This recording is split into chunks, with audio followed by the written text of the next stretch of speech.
Hi Sverre, thanks so much for taking the time to chat with us. Of course, we'll take the time to chat with you guys. How's it going with the coverage for the FTX Crypto Cup?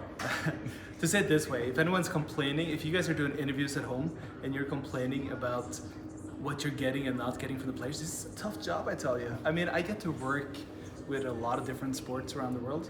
Chess players are a lot more difficult to get out of their game mode than practically any other sport. But I will tell you, they're being quite good, I think. And how are you handling the moves and the knowledge of chess versus what you actually know about the game?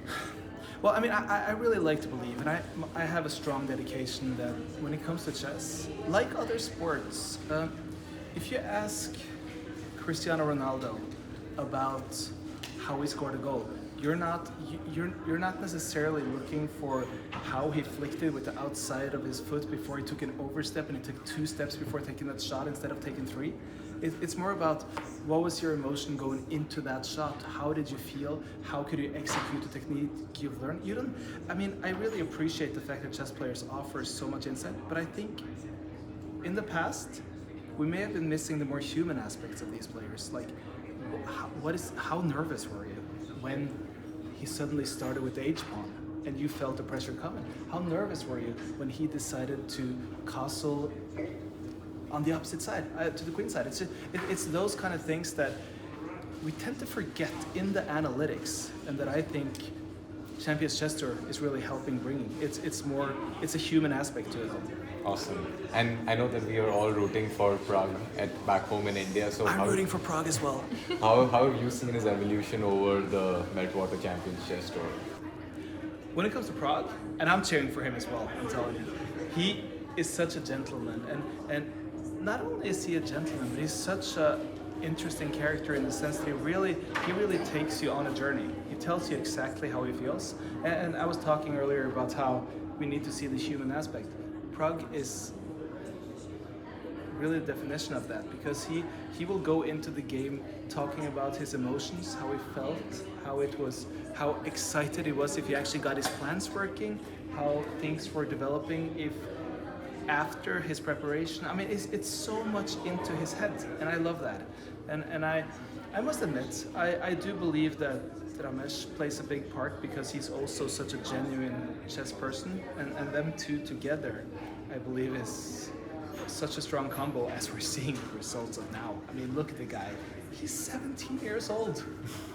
Yeah, he's definitely one of our favorites back home, and we're just rooting for him, and hopefully he can make it work today against Duda.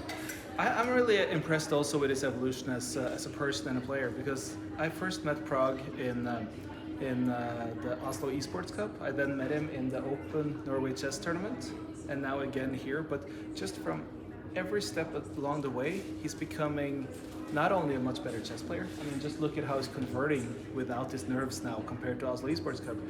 But in his interviews, I actually really liked when Pragg the other day took a bad loss and he flew by me, and he was a little angry, and I like that. I like that feistiness, because he was that nice boy, and when he also develops that killer instinct, I think it's going to be unstoppable.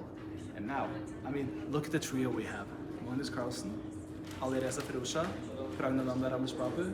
That is a pretty crazy trio, and that is a trio that I think we're going to hear a lot about in the coming years, because if I keep asking the players, what do you think Pragg's real rating is? What do you think it is? Nobody has a clue, but I just know it's a whole lot higher than what we've seen yet. But because look at the guy, he's gaining like 17 rating points every tournament he plays. That's awesome, yeah.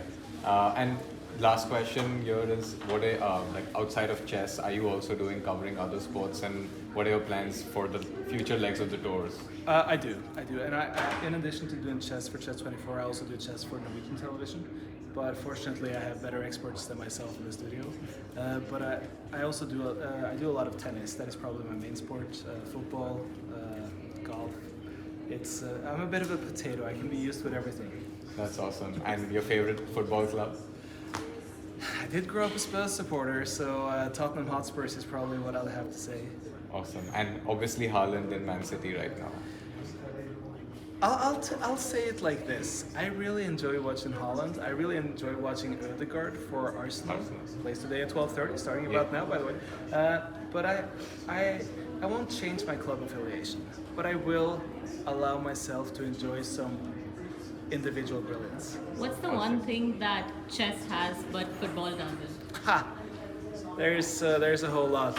A better Indian community that joins in a stronger degree, because we need that Indian community, because that is one of the things that I really appreciate about chess. It brings the world together, and that is the one thing that I think that football really doesn't have. Yes, it's a world sport, but I feel that chess is a much more all-inclusive world sport in that sense. And you're not surprised if you get a strong grandmaster from the Oceanic countries, the Latin American countries, the South American others, the North American, the European, and also the Middle Eastern countries. And I really think that is a brilliant aspect of chess. Awesome. Thank you so much for the time, and we're looking forward to seeing you around here a lot more. I'm looking forward to seeing you guys. Yeah.